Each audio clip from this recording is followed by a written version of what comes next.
Rosângela, o professor, a professora, o Márcio, a Zezé, a Marilis, que a gente consiga pelo menos deitar a cabeça no travesseiro e ver, não, eu estou tentando fazer alguma coisa. Porque eu acho que aí é o que importa. E o Sereste está de braços abertos para o que vocês precisarem. Tá? Obrigada, gente.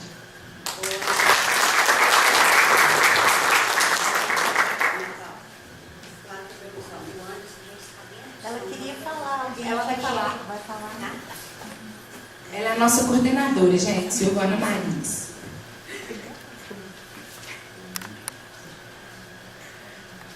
Oi, gente, bom dia. Para quem não me conhece, eu sou Silvana Marilis. Eu estou no Sereste de Barbacena desde 2009 como enfermeira. Só que eu sempre fui, tenho 20 anos na área da saúde, sempre como enfermeira emergencista. Trabalho dentro dos hospitais, nas portas de entrada, atendendo as emergências. Então, assim, quando surgiu a oportunidade de eu trabalhar com saúde do trabalhador, foi algo muito novo para mim. Então, quando eu iniciei esse trabalho, eu pude observar que saúde do trabalhador é uma emergência, mais do que aquela que acontece na porta do hospital. Porque aquela que acontece na porta do hospital, a ambulância vem apitando, os profissionais estão todos lá na porta paramentados para receber o paciente, o respirador está ligado, o desfibrilador está ligado, né? Está tudo pronto para poder salvar a vida dele naquele instante. E na saúde do trabalhador, é a morte silenciosa.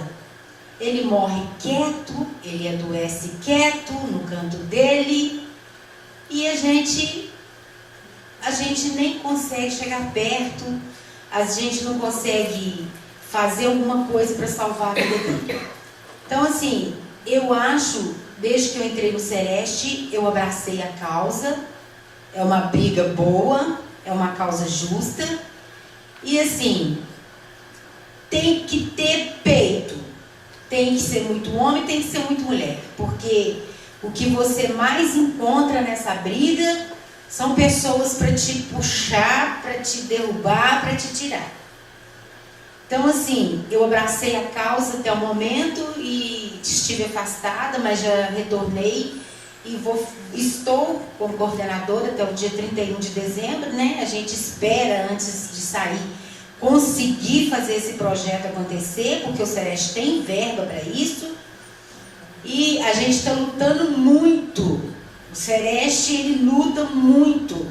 Às vezes dá a impressão assim, eles estão quietos, eles estão parados, eles não estão tendo nenhuma eficácia no dever deles. Mas, pelo contrário, é uma briga constante na saúde do trabalhador. Inclusive, a Ana Paula colocou muito bem ali as notificações, né? Ela está de parabéns pela belíssima apresentação dela. É só, gente, que a realidade ela é muito assim, sabe? E eu trabalho com o Dr. Celso, eu atendo os pacientes intoxicados. Ele vem com depressão, ele vem com o rim paralisado, ele vem com problema respiratório, problema de fígado, de pulmão, de estômago, de intestino. Eu sei que é por causa do agrotóxico. O Dr. Celso é o médico do trabalho que está junto comigo. Ele sabe que é por causa do agrotóxico. Nós dois olhamos um para o outro e sabemos que é por causa do agrotóxico. Porque quando a gente termina de atender o paciente, a gente sente e discute o caso dele. Só que medicina é ciência. Para mim fazer uma notificação, eu preciso de um CID, eu preciso de provas. Eu não posso simplesmente falar uma coisa que eu não tenho como provar. Igual, o médico, ele fala com você está com câncer no seu pulmão porque você fumou a vida toda. Mas ele não escreve no seu atestado de óbito câncer de pulmão por causa do cigarro. E a mesma coisa no agrotóxico. Não tem como provar. Nós temos um exame de acetilcolinesterase que fala da baixa de enzimas. Mas eu não posso falar, o rim dele paralisou por causa do agrotóxico. Como que eu vou provar isso? Por isso é que tem baixa notificação. Porque o Sereste criou o sistema de rede sentinelas, onde os setores, onde as instituições são responsáveis pelas notificações. Nós capacitamos as pessoas já por 2 vezes. Eles sabem que eles têm que notificar. Eles sabem que a pessoa tem que ser intoxicada, mas ele não tem como provar. Quando não tem como provar, fica muito difícil. Porque, por exemplo, a pessoa precisa de um exame palpável. Porque é igual o transtorno mental por causa do trabalho. Tem gente que sofre estresse, síndrome de burnout. Todo mundo sabe disso, que o trabalho causa essas coisas na pessoa. Igual lá no Sereste teve um caso do rapaz que suicidou por causa de estresse. Ele trabalhava no banco. Mas como que eu vou provar que era por causa do trabalho? É difícil. Quem está na porta, quem está na frente, que está dando a cara para bater, sabe o quanto que é difícil? Sabe?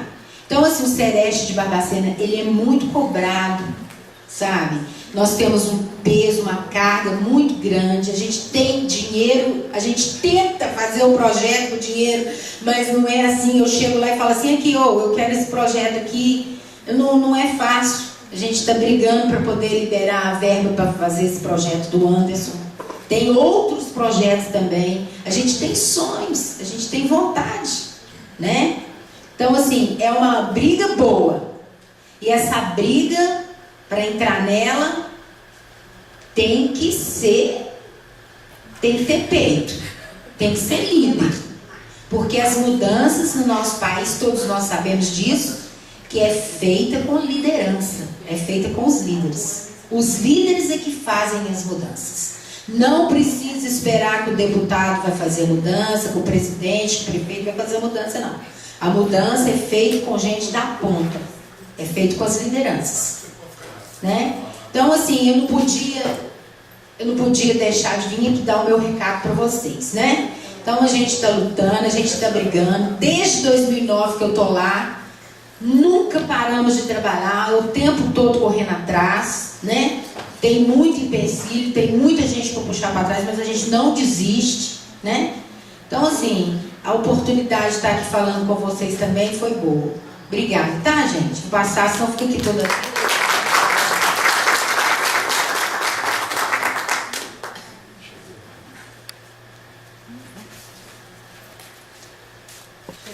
Chegou o ano. Projeto. Você está sendo esperado, Anderson.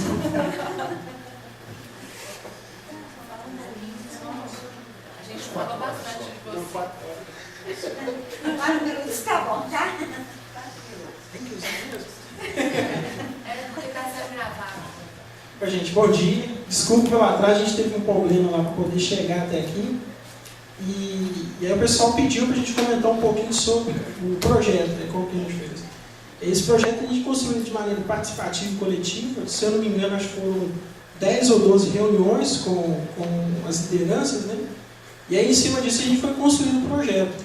É uma demanda que já existe, acho que desde 1990, 91? 89. Ele surge em relação aos casos de intoxicação por agrotóxico, mais direcionado à questão das rosas. E aí, como a gente vem trabalhando, vem fazendo as conversas com o pessoal, a gente viu que essa necessidade ainda não tinha modificado ainda. Na verdade, tinha modificado que não era pelas rosas, mas era um pouco pelas rosas, mas também pela questão do hortifruti. E aí a gente vem fazendo essa discussão, vem fazendo essa conversa, no intuito de fazer formação com os agricultores. Porque a gente viu também que não adianta chegar lá e passar uma receita, e passar comentar alguma prática, alguma coisa nesse sentido. A gente viu que o caminho é a formação. E aí a gente montou esse projeto em cima da formação dos agricultores. Aí são 3 formações: a formação em agroecologia, que vai acontecer na propriedade do agricultor, a formação em homeopatia e a formação também em elaboração de projeto. A formação em agroecologia, ela tem uma grande vantagem, que você vai interligar tudo que é desenvolvido dentro da propriedade. Então a gente já não precisa mais estar trazendo o adubo químico e o agrotóxico para dentro da propriedade dele. Ele mesmo passa a produzir as caldas, passa a produzir os insumos dele, reduz o custo e ainda ganha saúde. A homeopatia, ela entra como uma estratégia também nesse sentido. Tudo quanto é tipo de veneno que ele usa na propriedade dele, ele pode substituir pela homeopatia. E a questão da formação em projeto é porque quando a gente vai conversar com o pessoal das associações, não tem uma pessoa dentro da associação que faça projeto. A gente pensou nesses três eixos. E aí uma outra ação do projeto seria os seminários, que a gente ia estar apresentando os produtos dessa formação. Não sei se eu falei isso mesmo, né? Eu falo bastante para você. Não vou tomar muito tempo, não. Aí a gente fica por aqui. O centro. Então tá. A gente veio discutindo primeiro assim, era interessante que a gente tivesse um espaço onde a gente tivesse todas essas práticas e levar os agricultores lá. Aí depois a gente começou a avaliar o seguinte, em vez de a gente ter um espaço onde os agricultores fossem até lá, esse ir até lá provoca um distanciamento. Né? É muito mais vantajoso a gente ir até o agricultor. E fica muito mais em conta também. Aí a gente pensou nisso, vamos ter um sítio modelo. Aí depois a gente falou assim, não vamos ter um sítio modelo não. Vamos ter os vários espaços. O que a gente vem discutindo em relação a ter um espaço é de juntar todas as pessoas da região que fazem esse tipo de trabalho e ter um espaço lá. Talvez não seria um centro, mas seria uma rede. Né? E aí o que é bom a gente reforçar também é o seguinte, que eu já ia me esquecendo aqui. Esse centro, que a gente vem falando centro de práticas, ele é um grupo de trabalho da Associação Regional da Agricultura Familiar também. Não pode esquecer não. Bom, pessoal, acho que é isso. Qualquer coisa a gente está por aqui e vai tirando as dúvidas aqui. Uma coisa é o próprio agricultor ele produz o defensivo. Isso. Eu sei falar um pouco do teatro hoje. Ah, tá. Fica aquela parte que o Hernani igual você me explicou lá em Desterro. Mas a gente entendeu o que é diferente. É uma experiência muito diferente, né? Então tá, assim, eu vou dar dois exemplos assim, que é o que a gente começa. A gente começou um trabalho voltado à questão do carrapato. Né? Que quem trabalha com gado, uma das coisas que mais preocupa é o carrapato. Então o que a gente faz? A gente chega na propriedade do agricultor e comenta com ele, assim, existe a possibilidade de você mesmo fazer o controle, usando as coisas que você tem aqui na sua propriedade. O que você vai precisar de comprar para poder fazer isso? Você vai precisar comprar uns vidrinhos, que custam R$1, que é bom a gente falar em custo também. E 1 litro de álcool. E uma seringa. O resto você já tem aí. Que aí o que ele vai fazer? Vai pegar o próprio carrapato dele não, das vacas, né? O próprio carrapato das vacas ali. E aí vai fazer a tintura, né? Depois faz a tintura, entra no processo de sucção e diluição, que é o processo da homeopatia propriamente dito. E aí ele passa, pega aquela homeopatia, pinga 1 kg de açúcar, 45 gotas, mistura aquilo em 30 kg de sal, 25 kg de sal mineral ou 30 kg de sal comum. E aí dá a criação. Então, na verdade, ele reduz custo porque ele vai diminuir a mão de obra dele. Ele mesmo vai fazer um insumo dele, vai fazer o tratamento. E assim, é uma coisa natural. E é de graça? Olha, o que a gente tem de resultado, assim, a gente tem propriedade que está trabalhando 1 ano e meio. Aí o que a gente gosta de comentar assim, a primeira parte, tem um agricultor, até que o pessoal está comentando do Hernandes, ele gasta R$300 por mês. Hoje, se você falar assim, quanto que você gasta? Você fala assim, eu tenho dificuldade para fazer conta, para saber quanto que eu gasto. E ele cuida de 120 cabeças de gado. E aí, assim, você comentou da eficiência. Se for um gado mestiço, com 12 a 15 dias você já nota o controle. Se for um gado holandês, que é o mais complicado, em torno de 25 a 27 dias. Assim, mas assim, a partir do momento que você começa a dar homeopatia, você já nota que o carrapato ele chega a um estágio que ele não consegue desenvolver. Se ele não desenvolve, ele não desova. Se ele não desova, não vem carrapato. Ela age coagulando o sangue do carrapato.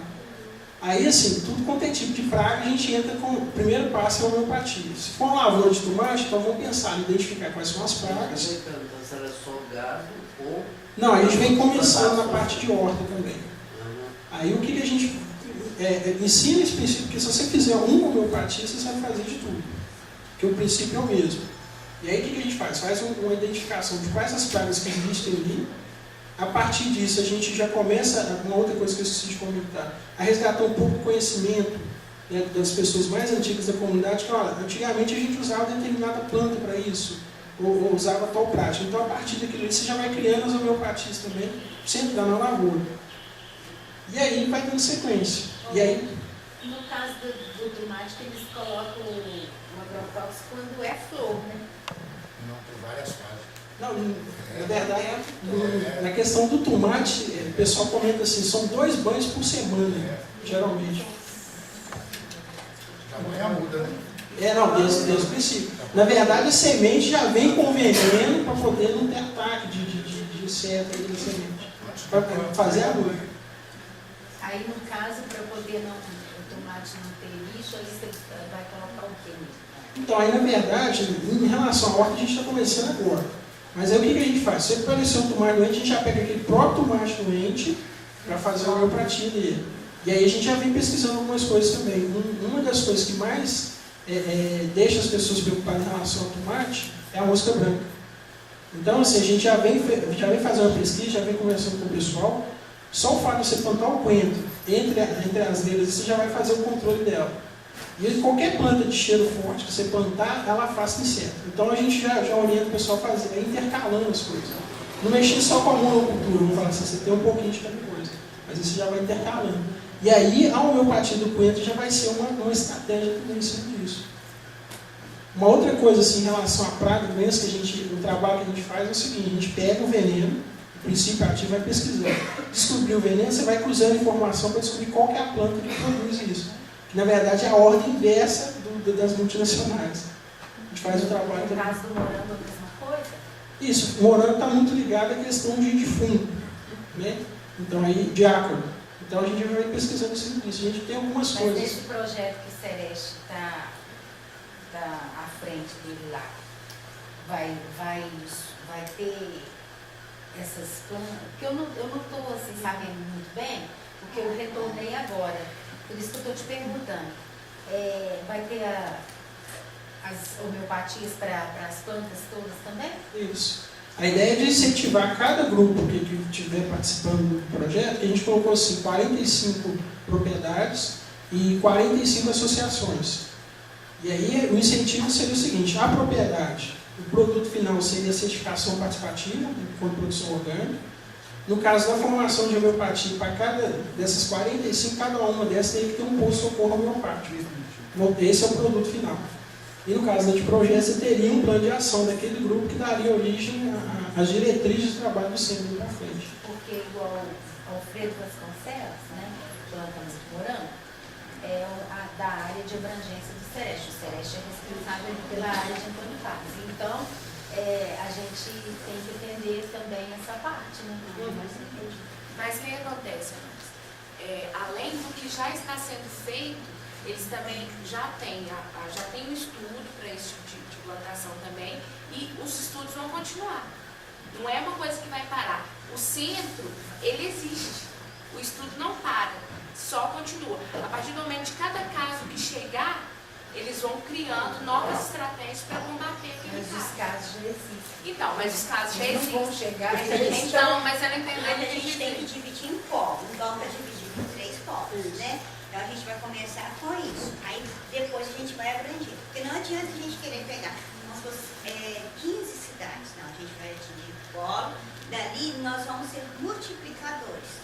Então a gente vai abranger cada área de acordo com a plantação, com a cultura. É o que vai acontecer assim. Só que é uma coisa assim, não se resolve em um ano. No primeiro ano a gente vai caminhando, depois a gente começa subindo mais as escadas. Vai dar certo. Apesar de ser, assim, de ser um projeto com 45 propriedades, 45 associações, a gente está chamando um projeto piloto, né, para começar, para ser o começo. Né, e a ideia é de expandir cada vez mais. E aí a gente tem uma organização que a gente chamou de polo. Aí seria um polo em Canandaí, um polo em Barbacena e um polo em Desterro do Melo. E aí a ideia é que você pegue a representação da região como um todo. De Barbacena a gente também vai ter um problemão de todo tamanho, porque pega até de Santana do Canambel e vai fazer divisa quase com Ressaquinho. Então você teria um trabalho muito grande para você selecionar 15 propriedades para esse polo. Mas aí assim, a ideia é que a gente tenha a representação, que tenha pelo menos uma ou duas em Vasconcelos, que tenha essa representação do polo como um todo. E aí tem essa questão que o pessoal destacou também, que é o seguinte, cada agricultor que passou por aquele processo ali, ele depois vira um multiplicador. Daqui a algum tempo, se Deus quiser, vocês não vão me ver falando aqui não, quem vai estar aqui vai ser os agricultores. Se Deus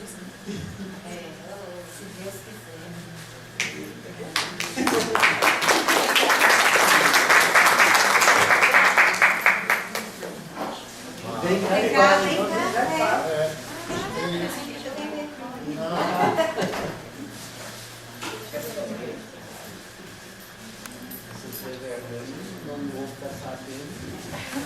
Essa em contato com pessoas que trabalham em São Paulo, são assim, gente Minas, né?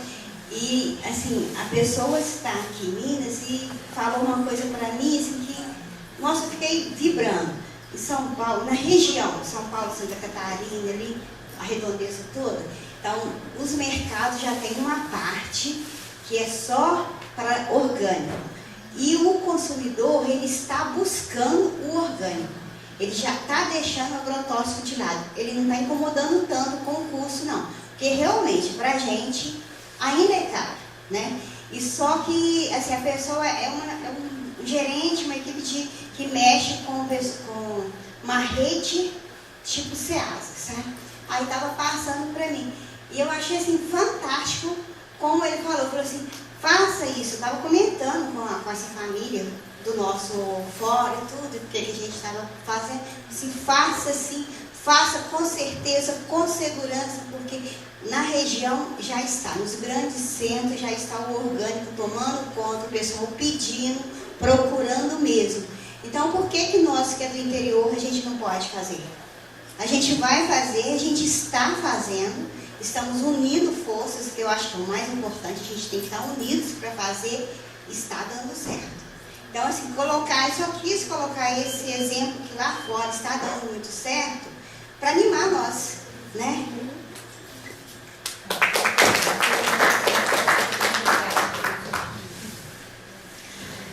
Bom, gente, a gente vai fazer uma pausazinha para o café.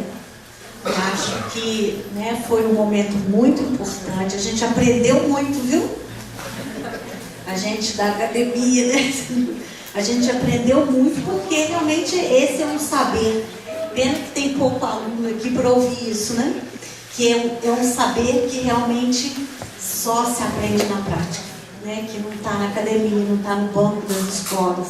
Então a gente agradece muito e isso, se a gente puder sociabilizar, né, essas informações, certamente que a gente pode de alguma forma também ajudá-los, né? E aí já fiquei pensando um monte de projetos. Você também para nós aqui pensar, não é? Para que possa ajudar vocês, né? Mas foi muito, muito, muito interessante. Muito obrigada, viu?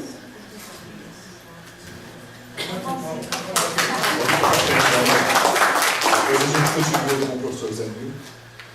Aliás, só uma parte aqui, falou de São Paulo, estou aqui em São João há 6 meses. Né? Uma das coisas que falta é justamente isso. Né? Eu tinha muito mais acesso a produtos orgânicos, feiras, no mercado, não só no mercado, tem muitas feiras só de orgânico, e com acesso bem mais tranquilo aqui, não está falando mentira. Está falando Eu fiquei verdade. tão entusiasmada quando as pessoas estavam me contando, que a gente tem uma certa amizade de uma longa data. Então o pessoal comentando comigo, eu fiquei vibrando, sabe? Eu falei assim, eu vou chegar no fora, eu contei para a Ana Paula, comecei a falar, mas a gente está assim, muito acelerado também, não deu para parar. Aí chegou agora, eu fiquei morrendo de vontade de falar. Isso aqui em planos é que não tem, aqui em São João tem uma horta. Que é da onde eu compro os meus alimentos. Pelo menos Pelo menos, já estamos começando. É isso aí, vamos lá no cafezinho.